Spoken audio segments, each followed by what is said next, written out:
Good morning and good afternoon, everyone. Welcome to the webinar, Humanitarian Crisis in Afghanistan. How could Europe respond to growing displacement? My name is Camila Koos, and I am a policy analyst at MPI and MPI Europe. First, I'd like to start with a housekeeping note. If you have any technical problem, please email event@migrationpolicy.org or call 202-2066-1929. And we will have a Q&A at the end of the call. There will not be a voice Q&A, so please type any question into the Q&A chat or email events@migrationpolicy.org. We would also like to draw your attention to a commentary that Hannah and I wrote linked to today's theme, exploring what key steps the international community needs to consider if it comes up with a well thought through and sustainable response to the Afghanistan crisis now in the next few months. For now, let me start with a short state of play of the situation in Afghanistan and how European leaders are looking at it. As we're all aware, the Taliban took control of Afghanistan almost a week ago, shortly after the president left the country. This has given way to a period of uncertainty as to what the new regime will look like and what guarantees can be secure for Afghan civilians in terms of rights, particularly for women and girls, minorities, artists, activists. The situation is also worsening the economy, and this after a year where the country has already been hit by the COVID-19 pandemic and a series of drought. The World Food Programme reported yesterday that Afghanistan may run out of food by September. And so these uncertainties, this pessimistic outlook, but also the risk of retaliatory measures by the Taliban when the US withdrawal is completed, explain the dramatic situation that we're seeing now, including at the airport in the past few days. But beyond the airport, we're also seeing more displacement internally, as well as an increase in the number of the people trying to cross to Pakistan and Iran. We know these two countries have hosted Afghan refugees for over 4 decades now, and they're witnessing this new crisis at their borders. The need for humanitarian aid are enormous, but what the past decades have also tell us is that donors have not previously felt to their promise to deliver sustained assistance. Just only a few months ago, UNHCR reported that the humanitarian appeal for Pakistan was funded only at 50%, and it was as low at 8% for Iran. From Europe, the conversation in the past week has been on whether we could leave a replay of the 2015-16 crisis. And many leaders have called not to repeat the mistakes that Europe made at the time. But yet once again, Europe struggles to show a united front to answer the crisis. In the past few days, some have said that Europe has a moral duty to host these refugees, open safe and legal pathways, but others have firmly pushed back on this idea and said it would send the wrong signal. Europeans are also playing their political capital to strike deals with states in the immediate neighborhood of Afghanistan, Iran, Pakistan, Iran, so that they continue to host Afghan refugees. Doing so, Europe is also showing its weak spot, and this situation gives this country a very powerful leverage over EU leader, something we've seen in the past months with Belarus, Morocco, or Turkey. And so today, we discuss how Europe can respond to this crisis in Afghanistan, whether a European country can achieve one coordinated common answer, or whether we're on the verge of another political crisis within the bloc. If we fail to respond to this protection crisis in the region, could we face a series of small but also larger protection crises in the future? And will Europe once again have to do a lot of firefighting? So to discuss all of this issue, we have 3 panelists today. Urvashi Patel, who is the head of protection services at the Regional Bureau for Asia and Pacific at UNHCR. Nassim Majidi, who is the co-founder and co-director of Samuel O. And Anne Berains, who is the director of the Migration Policy Institute Europe. Urvashi, I'll first turn over to you. The country is going through a major humanitarian crisis with an economy, as I said, already hit by the pandemic, drought, the intensification of fighting in the past few months. UNHCR has also been talking about the pressing needs of 500,000 people who've been internally displaced since the beginning of the year. At this stage, what commitment have you received from the EU and other European donors to support the humanitarian response in Afghanistan? Thank you very much, Camilla. It's a pleasure to be here with you. Just to say, of US dollars 62.8 million, which includes preparedness and IDP response in Afghanistan, focusing on protection activities, which include protection monitoring, cash grants for persons with specific needs, psychosocial counseling for GBV survivors, etc., as well as shelter, provision of tents and cash grants for rental accommodation and transitional shelter materials, as well as core relief items. So this supplementary appeal also outlines the needs for preparedness in refugee receiving countries, Iran, Pakistan, and Central Asia, including the establishment of reception and registration centers, provision of emergency shelters and core relief items, as well as support to health facilities. Several states in the EU, including Australia, Iceland, New Zealand, US, and the SURF mechanism, have already pledged, I'm happy to say, to the supplementary appeal. And as at this time, we are now 60% funded, so some 37.8 million has been received. But of course, that's not enough, and so we are making extreme efforts to increase this appeal to the international community to ensure that the sustained financial support continues.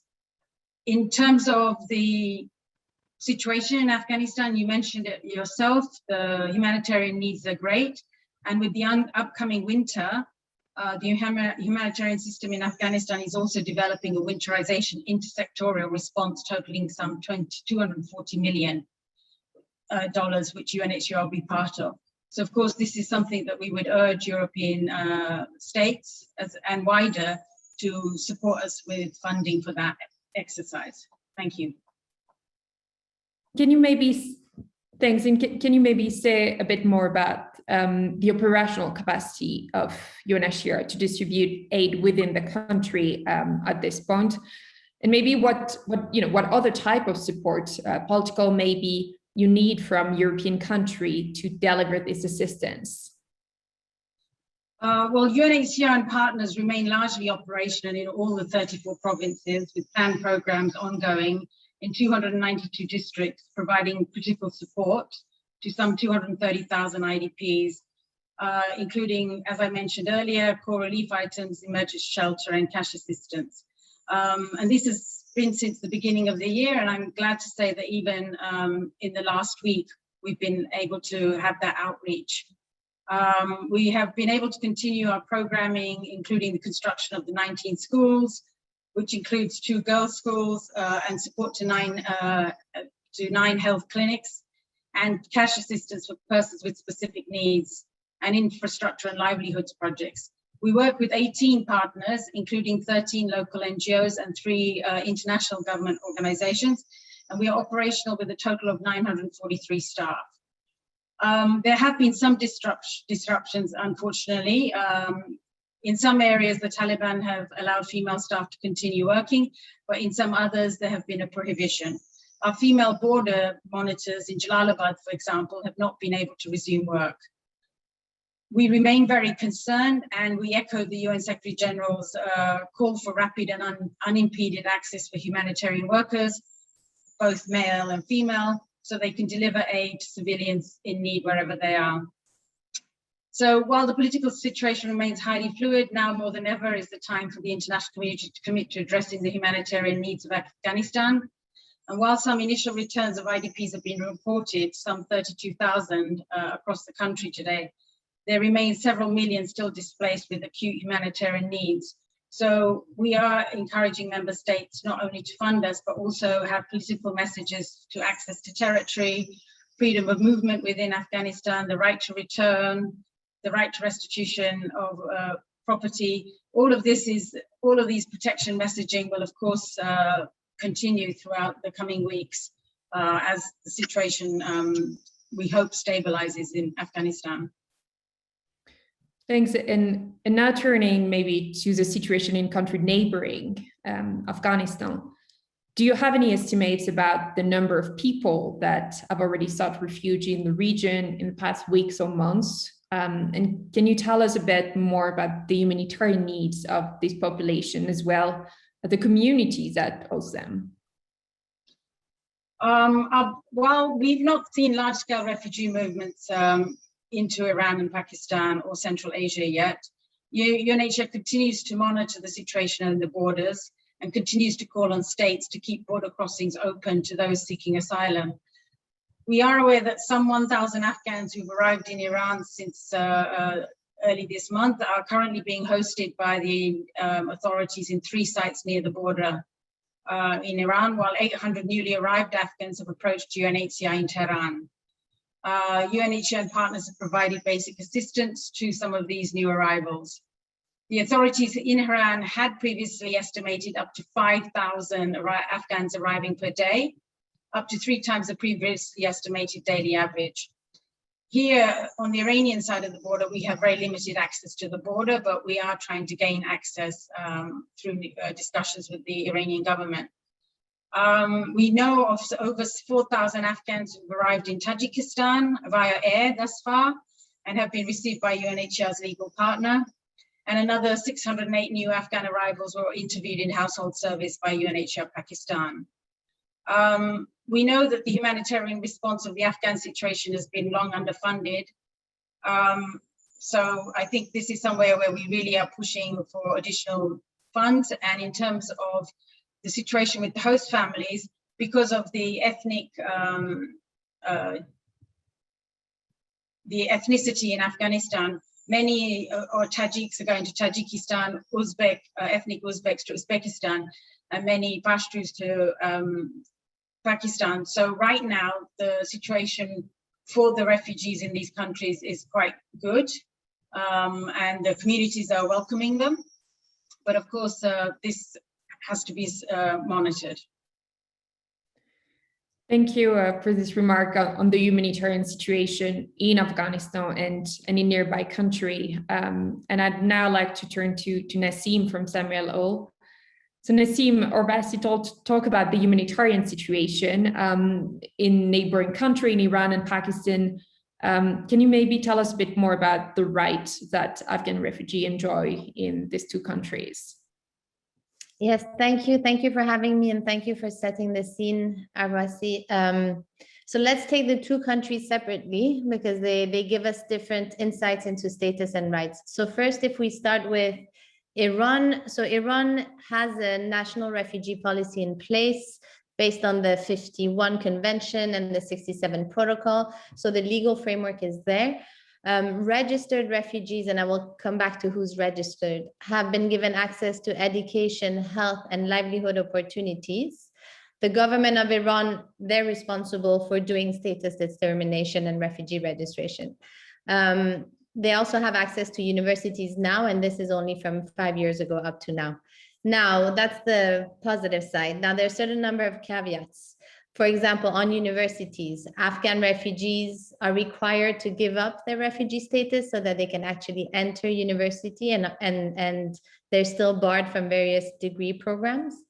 The most important caveat now on documentation, it's very expensive and quite difficult to acquire refugee registration. So the Amayesh card, it's actually quite difficult, for example, because it requires literacy, digital knowledge, it's computerized. So there's been a series of decisions taken that have made it harder and harder for Afghan refugees to be able to register, and they have to register year by year.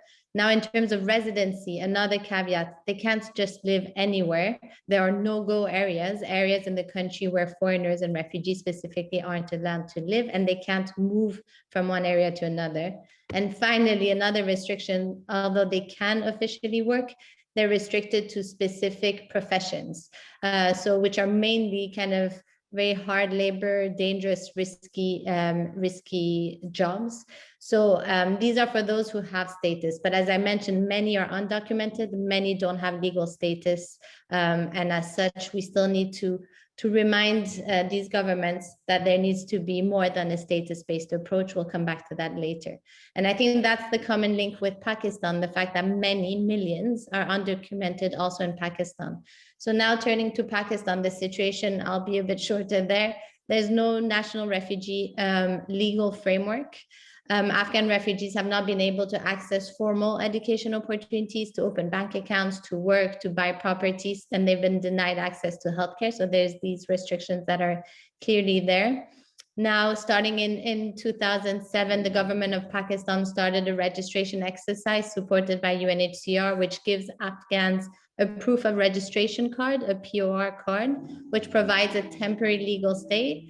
In Pakistan, UNHCR has had to negotiate having those extended, and they have been. So approximately 1.34 million have that POR card. But let's just be clear that this is, again, just temporary legal stay. It doesn't really give a status or rights as such. And lastly, one point that worries me now with the current flows is that Pakistan is talking about emulating the Iranian model, whereby they would set up camps closer to the borders, that they would forbid certain areas. So we're seeing one country learning from another, but not necessarily on those elements that could protect rights. Thanks, Nassim. And I think this leads me to my second question. So we've talked about the humanitarian response for refugees and host communities. That's now a priority. But you've also done research on the development response to protracted refugee crises in other regions. And so at this stage, drawing on lessons from this other situation, how should the EU and European donors start planning for a development response to the crisis that we're seeing in these two countries? Yes, exactly. So some of the other contexts where I've worked are, for example, the Horn of Africa. But I would say every region is obviously different. And this one, there's one specificity that I'd like to start with, is how hard this region has been hit economically.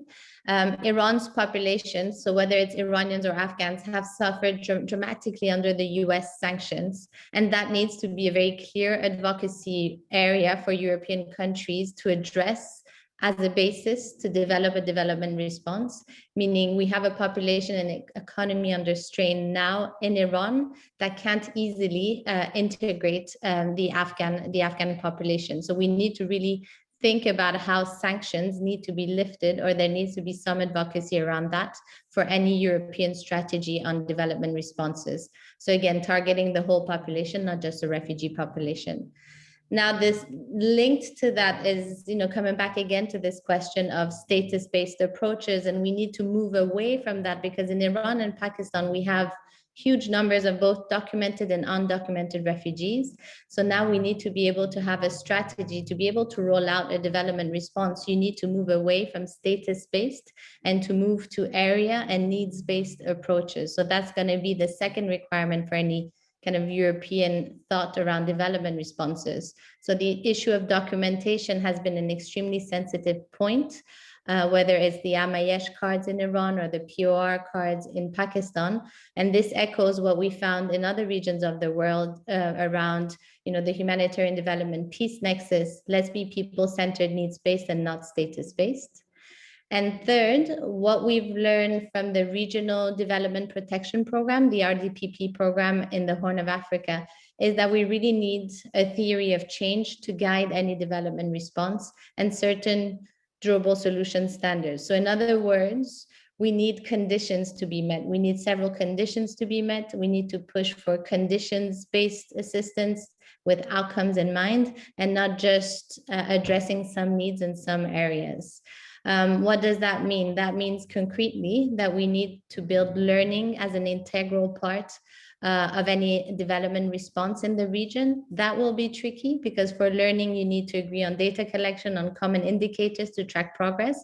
And that's been an issue that has been a source of tension in both Iran and in Pakistan. One way of addressing that in other regions has been to integrate governmental actors in community monitoring, in community mobilization, in data collection. So we need to think about that, learning, data collection, and indicators, so that we know and can monitor the rights.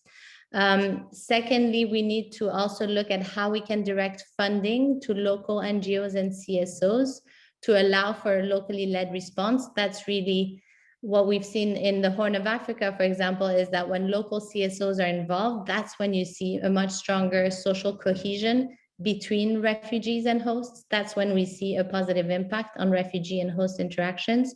So bringing them in, and again, the advantage we have is that there was another Afghan refugee crisis before, and these NGOs and CSOs exist. And lastly, donors need to be better organized. So donors need to organize among themselves, build a dedicated platform, a dedicated donor coordination platform to ensure that, first of all, there's no duplication and there's a coherence in what the donors are asking, but also that there's a link with regional processes and more global processes around refugee responses. Thank you very much, Nassim. That's really interesting. So after this overview of the situation in Afghanistan and the immediate neighborhood, I'll turn to my colleague Hane to talk about how Europeans are responding to the situation. So Hane, we've talked about these humanitarian development responses. That seems to be what the EU agree on, and their ongoing discussion on how much and how quickly this funding could be dispersed. Can you tell us what it is that EU member states do not agree on at the moment? Thank you, Camille. Yes, I mean, I think as you've mentioned at the beginning, the EU really struggles to show a unified front whenever they're confronted with an asylum crisis. And so the one area where we can still detect some consensus is on the external front, and in particular on securing the protection space in the region. But even if we zoom in there, we already see cracks appearing in that front. A key question there is, for example, is a package of legal and safe protection pathways for Afghan refugees an integral ingredient if you are set to build and fortify a protection space closer to the region? Some argue that this is the case because it's important that we show solidarity with those countries that are really bearing the brunt in terms of caring and hosting for African refugees. And the EU, for example, has then the opportunity to bring over, for example, those most vulnerable, think about medical cases. So that's one dimension. However, others argue or actually rebut that idea, saying that it will send, as you said, the wrong signal, that it would convey the message to Afghan refugees that all can come to Europe. And so there's a lot of tension there. But there are also other areas of disagreement in Europe. And one thing is, for example, how to deal with Afghan civilians who are already on EU soil or who will arrive in the next couple of weeks or months. And so there, the big burning question is, how does the EU prepare itself for a potential uptick in arrivals of Afghan civilians? And on one hand, you see government leaders arguing for border management and really investments there. And others actually are already sounding the alarm bell and deem this an opportune moment to state that the right to asylum, which is actually enshrined in EU law, is up for negotiation, and that it's that switching it on and off is a kind of tool that you can use to deal with crises of this kind. So the big question is how the EU will learn and apply the many lessons that it has learned in 2015 and 2016. Thanks, and that's actually my next question, Hane. So there's been a lot of discussion as to how Europe can draw a lesson from the previous crisis to better prepare, better respond to a potential increase in the arrival of Afghan asylum seekers at its border. What are these lessons learned? And more specifically, maybe what has changed at operational level in the past 5-6 years? Yes, well, I think a key lessons that government leaders across the globe have learned of late is that what you want to avoid is chaos at the borders. Why? There's then it triggers a humanitarian concern for refugees and those who find themselves in very deplorable conditions, but also because it triggers concern and anxiety sometimes amongst the host population. Questions emerge: can we do this? Are our government leaders able to really cope with this crisis? So border management is really key. And so at this moment in time, we should be thinking about joint operational plans between, for example, EU external member states and Frontex, thinking really through what are the staff, the kind of infrastructure that will need to be put in place so that people who arrive can be identified, security checks can be conducted, and all of those kind of elements. But another area is, of course, asylum. And it's hard to overestimate the variety and the depth of the lessons that the EU has gained from the 2015-2016 crisis. So both the EU agencies, but also member states have really experimented with different kind of practices. And it's really key that we draw on those in the coming period. And also the COVID pandemic has further expanded that learning, bringing in a lot of digital tools, which we can actually now apply. So let's have a look at a few areas, for example, registration. Rather than having asylum seekers queue for hours or days on end in front of administrative offices, we have moved toward, for example, the setup in a number of countries of what is called first arrival setups or centers. So, and the hotspots that we've seen set up in Italy and Greece exemplify that, but also member states have done it. This is really about having one locality where registration officers are there, where those responsible for medical checks, for identity checks, those who are responsible for reception facilities work together and make sure that they align their practices so that asylum seekers can quickly access those services, but also that there's a natural and a good flow, smooth flow amongst those services and operations. If also the COVID pandemic has resulted, for example, in the digitalization of some of those registration processes. Think about making online appointments for the registration or actually already filling out parts of the dossier. Similarly, when we look at asylum processing, 2015 learned us a lot. And one of those piloted measures is what is called processing centers. And it's very much the same principle. Under one roof, you put caseworkers, country of origin experts, legal assistants, so that you make sure that the procedural steps are aligned smoothly. And there's strong evidence to suggest that that really results in the reducing of the length of the asylum process. And this is really quite crucial. And again, the COVID pandemic has really made it a standard tool now in a toolbox of asylum authorities to, for example, conduct remote processing. And also reception facilities use it to quickly identify a spot available in the reception system. But to end, I mean, all of those measures really need advanced planning. And here is, I think, really key to remind ourselves that the EU and member states have invested heavily in forecasting and scenario building mechanisms and tools. Why was that? Well, the Syrian crisis really took Europe by surprise, and many government leaders said never again. And so this is really the question. So what are these tools, these forecasting tools, telling us about the number of Afghan refugees that may come in the coming period, their profile, but also if we know these different kind of scenarios, what are the staff, the infrastructure, the funding that's available that we need to mobilize now and start for prepping now? Thanks. Thank you, Hannah. So as you say, many disagreement at political level, but a number of changes and investment at operational level that could be leveraged, but they need to be this effort to prepare. So, I mean, thank you all for this rich analysis on what's happening in Afghanistan, in neighboring countries, how Europe is trying to respond to the crisis and all the obstacles that European leaders are facing now. For the next half hour, I'd like to move to Q&A. So please type any question you have in the chat box or email events@migrationpolicy.org. And maybe I'll start with a question for Obasi and Hannah, if you want to take it in this order, on resettlement and private sponsorship.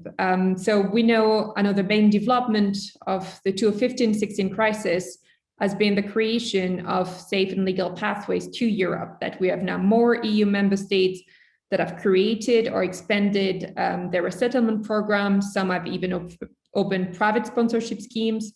Is that something we could see in the next months? According to you, what could be the implication for this existing resettlement scheme? Do you think that also mean other crises are going to be deprioritized as a result of putting priority on the Afghanistan situation? Thank you, Camille.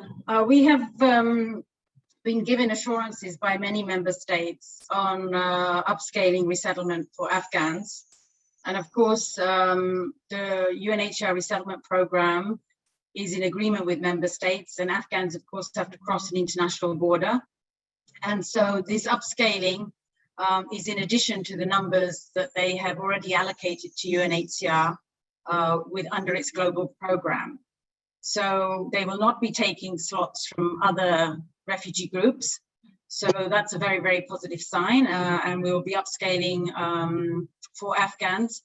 And what we're trying to ensure in this new upscaling, that refugees who are included from the new caseload also are particularly vulnerable.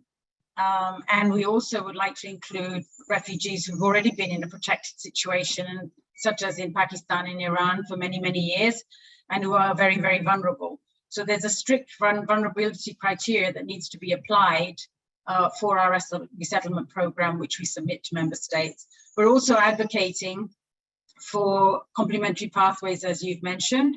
So, for example, for family reunion cases and other examples in terms of scholarships, sponsorships. So we hope to advance on this in the coming months. Thank you. Thank you. I'd like to add to that I think this is a great test for the Global Compact for Refugees that was signed a few years ago, and it's a great test for resettlement. Again, it's been one of the durable solutions that's been the least utilized over any refugee crisis. So I think this is an opportunity for the world to put action behind words in terms of what responsibility sharing means and how to use resettlement. So just building on that, I think it's also important to recognize that right now, Afghans should be deemed as a group deserving prima facie refugee status, again, as other refugee groups have in the past. And so that we move beyond some of these bureaucratic administrative hurdles and move towards recognizing this group-based recognition, moving beyond some of our documentation issues that I mentioned earlier.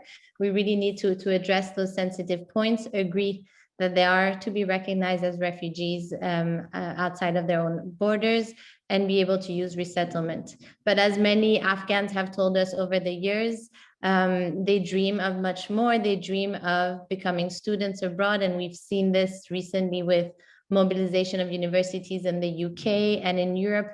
I think there's a greater movement now for various actors of civil society to also be involved beyond states. And I think this is, again, some of the opportunities that this Afghan refugee crisis can present, this broader mobilization across public and private, across states and civil society, so that we provide beyond a legal rights, we also provide social status and a future for Afghans and their families abroad. Thanks, Nassim. Hane, do you want to react on the question on resettlement, private sponsorship, and maybe status in Europe? Yeah, I think the additionality element is so crucial. What Arvasi was saying, that it doesn't take away from resettlement spots already identified or earmarked for other crises which are ongoing and also need support. But yes, I mean, I think in Europe, we've really seen a huge expansion in knowledge and the expertise in doing resettlement and sponsorship. In 2015, it was a handful of member states that had been involved in resettlement, and now we have more than 20 engaging in that, and a growing number also using private sponsorships set up. So that's really a good development and something to mobilize. There is a lot of support also from the European Asylum Support Office, both in terms of training and knowledge sharing, but also they have the key role in also coordinating some of the resettlement operations in, for example, Turkey. And so if this is an opportunity, again, for a number of member states saying we want to make sure that we resettle from, for example, Pakistan, a lot of these operational activities could be coordinated. And I think lastly, communication is also really quite crucial. As Arvasi was explaining, resettlement is often is set on making sure that you identify the right people, those who are particularly vulnerable, those who cannot be ultimately returning home or locally integrated. And so really conveying that to the public, I think, will be also quite crucial in understanding and conveying why we're doing this and why we're mobilizing these kind of legal pathways for certain categories amongst Afghan refugees. Thanks, Annie. I have another question for you, Arvasi, on numbers. A few people are wondering, if there are figures estimate for how many Afghans have crossed to Pakistan and Iran, and to what extent you've seen a closure at the border. You already mentioned a bit, you already talked a bit about it, but specifically, a few people ask whether these borders are closed to for asylum seekers. Thank you. The border situation has been a little bit erratic. Particularly in the last week, with border closures, opening, closing, opening for part-time of the day. But what we have been observing is a regular flow of Afghans into Pakistan who have been allowed. Many of them have been going for medical treatment. We are aware of ambulances taking them up to the Peshawar hospital. We are aware of Pakistanis returning to Pakistan. We're also aware of cross-border movements of Pakistanis and Afghans coming in from these countries. So it's been an interesting phenomena right now, but we have not seen asylum seekers, people going in and then seeking asylum as one would have expected given the crisis. So right now we haven't seen a refugee movement. And we're closely monitoring the borders. We're putting in new monitoring tools. We're also ensuring that with the governments, we have access to the borders, as I mentioned. And with that, we hope to be able to come up with very concrete numbers, given the fluid situation. Thanks. I just have a follow-up question on this about the COVID-19 response, because how coherent are the COVID responses at the border entry point? What have you seen in terms of measure to try to monitor this situation? We have our border monitoring teams have informed us that COVID measures are in place and people are tested. And if they are tested, then they are sent to separate health facilities if they're assessed as being positive. But we haven't seen or heard of major numbers of people who've crossed and who've been impacted with COVID. Thanks. I'll now turn maybe to Nassim, if you want to speak to the role of the Afghan diaspora in Europe.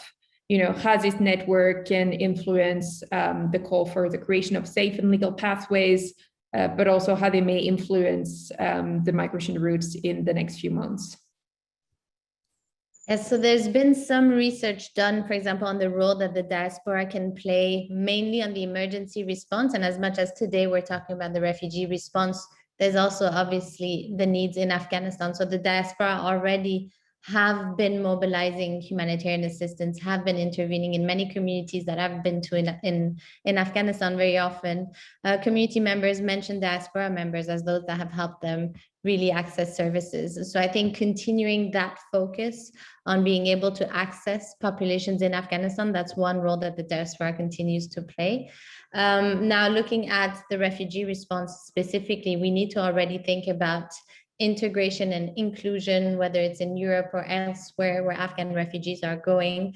The diaspora can play a great role in mobilizing their own resources to be able to ensure that Afghans can integrate the societies they go to get beyond the language barriers, go beyond the cultural barriers, legal barriers, really to take them in and guide them through. So diaspora associations all across hosting countries will need to be very much involved on integration and inclusion in communities. And again, that's one of the key pledges and elements of the global compact for refugees.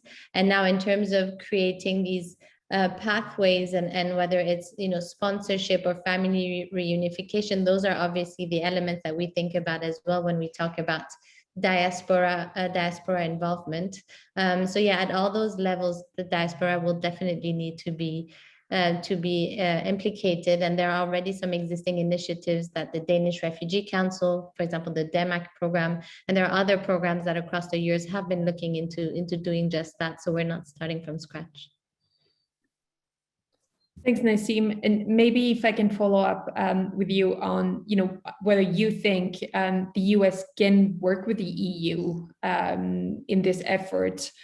We have not seen in the past a lot of coordination. So I don't know if you can speak to that, and maybe Hane as well, if you have some thought to share on this coordination effort.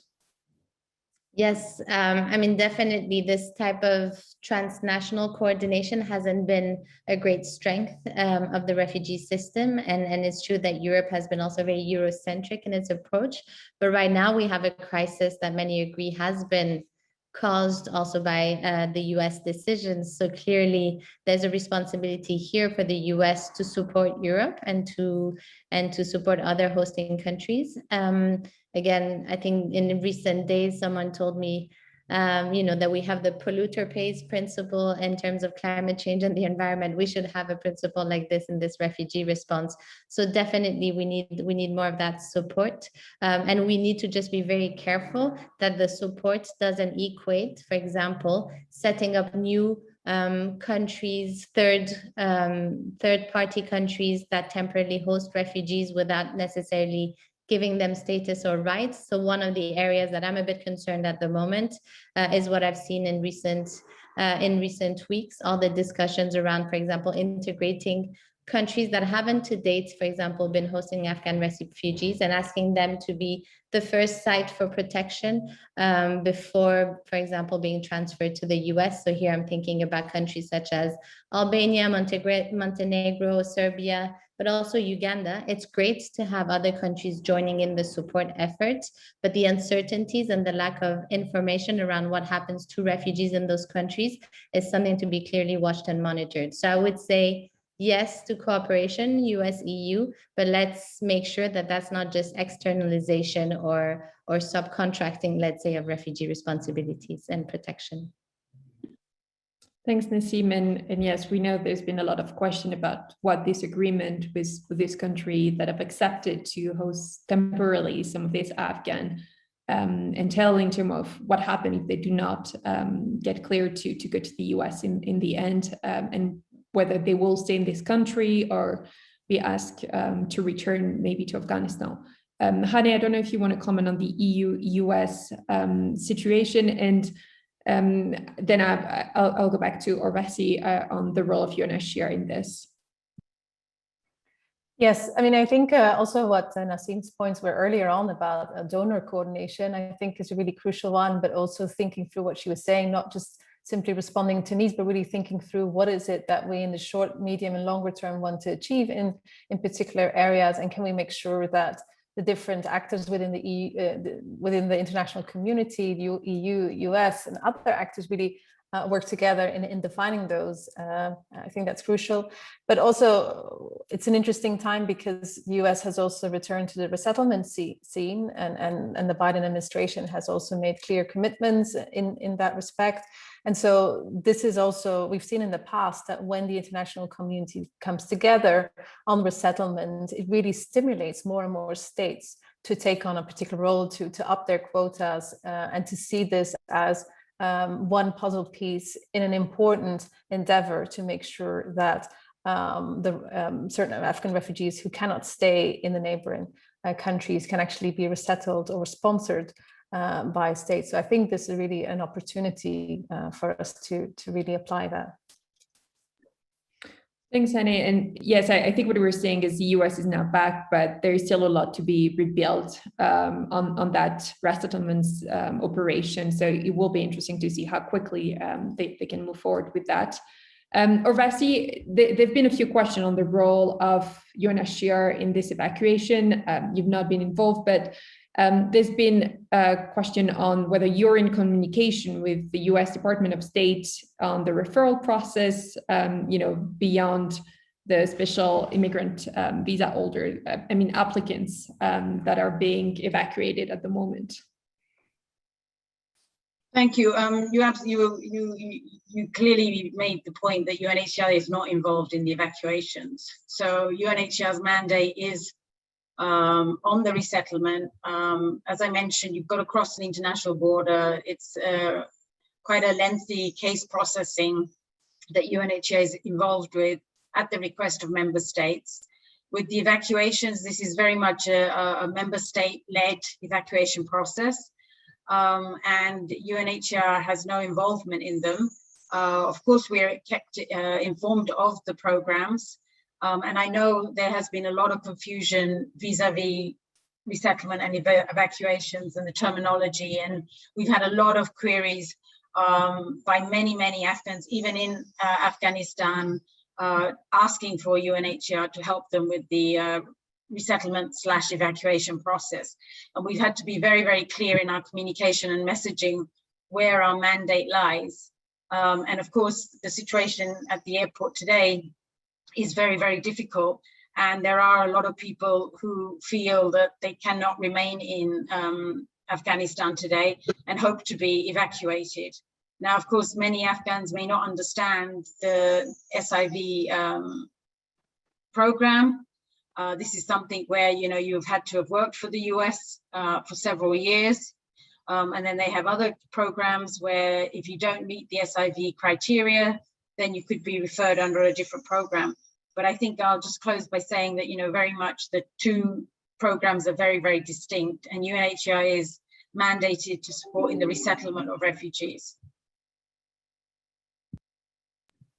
Thank you. And I think what you mentioned about the complexity of all these different paths that we're also seeing appear, and the confusion as to who is eligible for which one of this pathway, and also when this may come through, because we have a number of people who are SIV applicant, may qualify, but just have no idea where the application is, and so are trying to find other way to be evacuated at the moment.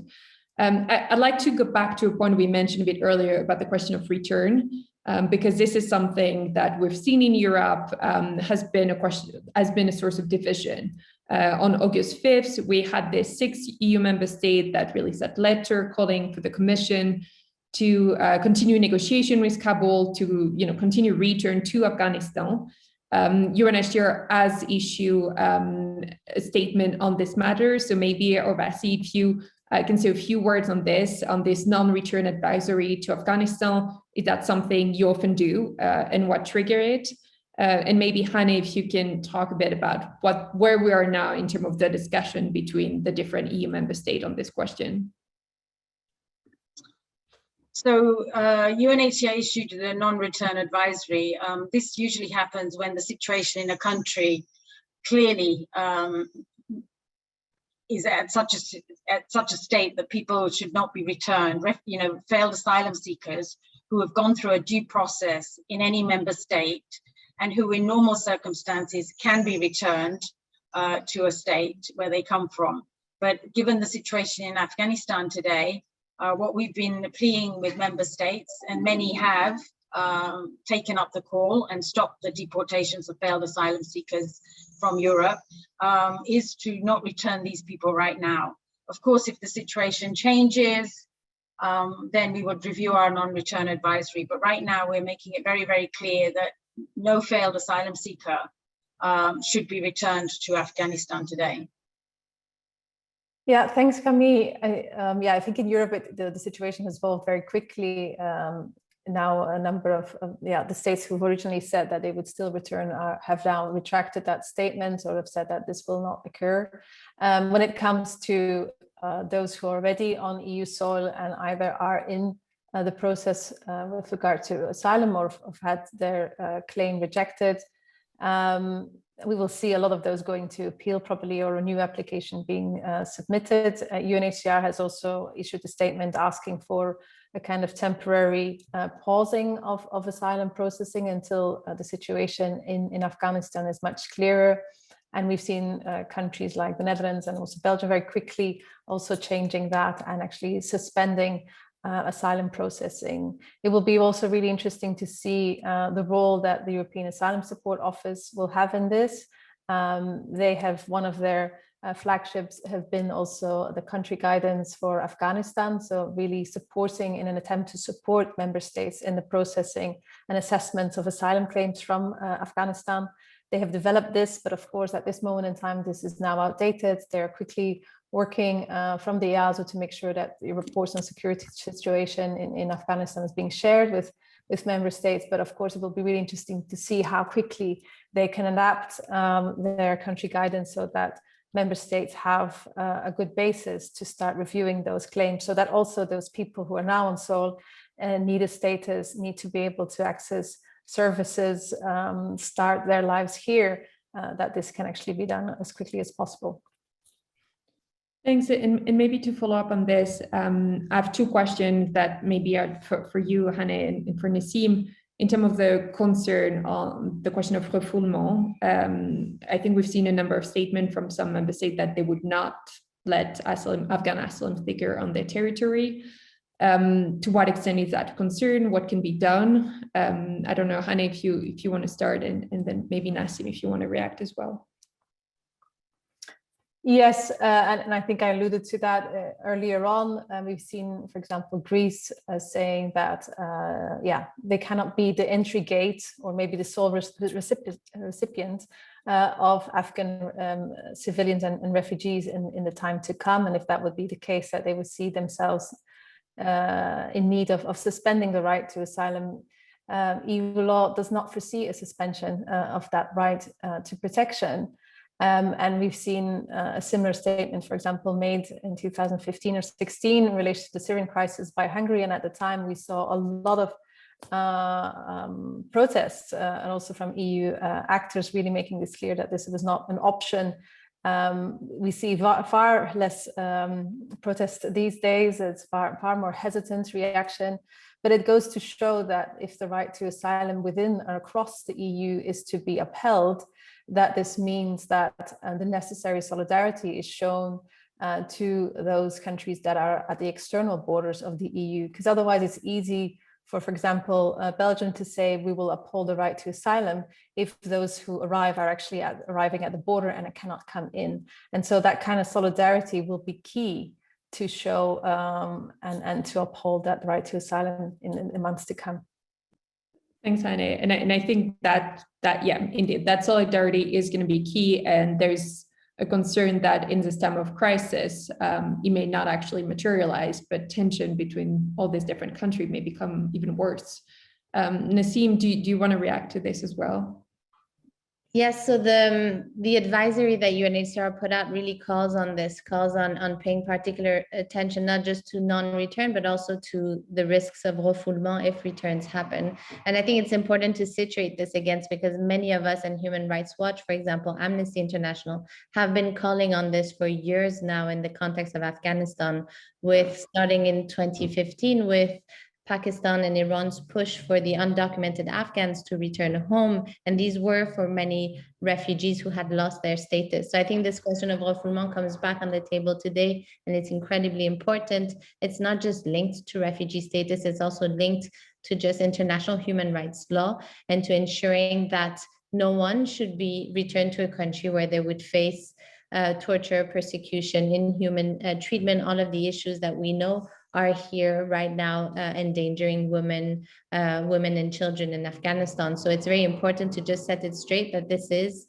what international human rights law requires us to think about, and that there's no gray area around this. So no refoulement, that principle has to be upheld now. Thanks. And maybe we have time for one final question on the delivery of aid to IDP. Maybe, or Bas, if you can address that. what are the guarantees that you're trying to get from Taliban, from other potential group, to be able to deliver this assistance, to have access to this population? Well, we have been assured by the Taliban that humanitarian workers can continue with their activities. We recently, in the last couple of days, actually did a field assessment mission, which was successful in monitoring our work. We have some level of freedom of movement within the country, as I mentioned, with our partners. Now, of course, it is a very difficult environment because it is sometimes not clear how the application of the Taliban's narrative of, humanitarians can stay and deliver, because sometimes we do see that humanitarian workers are stopped or prevented from taking action. But we are working very closely to try and get sort of standard operating procedures on how to work with the Taliban and make sure that we can have full access to our beneficiaries to make sure that we can deliver the essential humanitarian aid. So this is something that we're hoping to progress on. It's a difficult situation right now, but we are finding that over the coming days that we will be able to get more and more access. And we hope that this would ensure that people are assisted with the needs that they have. Thanks. And actually, I'm just going to raise a final question on Turkey, maybe over to Hane. There's been a lot of discussion on another EU-Turkey agreement. The Turkish authorities have mentioned they were not interested in such a deal. And yet I think we have some European leaders that have still referred to these ideas in public or in private.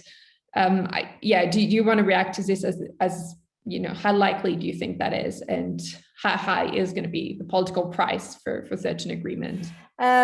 Yes, well, I think this is indeed, I think from a theoretical perspective, it's very understandable that government leaders are putting this forward. I think the EU-Turkey deal set a precedent for how Europe deals with a sudden or an imminent flow of refugees and migrants. And so, a number of government leaders have suggested that we add an Afghan component. And that's not just a formality, that has huge implications for Afghan refugees, of course, but also for the society in which they are residing. It means that making sure that they have a protection status, making sure that they have access to the right to work, some of the elements that also Nassim was referring to and how that really shapes the possibilities that a refugee has in their new host country.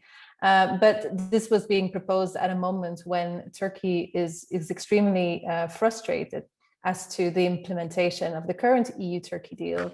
A lot of components, for example, visa liberalization, but also toll union and other elements have not materialized and were promised to Turkey. And this is, of course, for the government, was something that they could then also show as some of the benefits that they would reap from this agreement. And so we're now negotiating a new deal.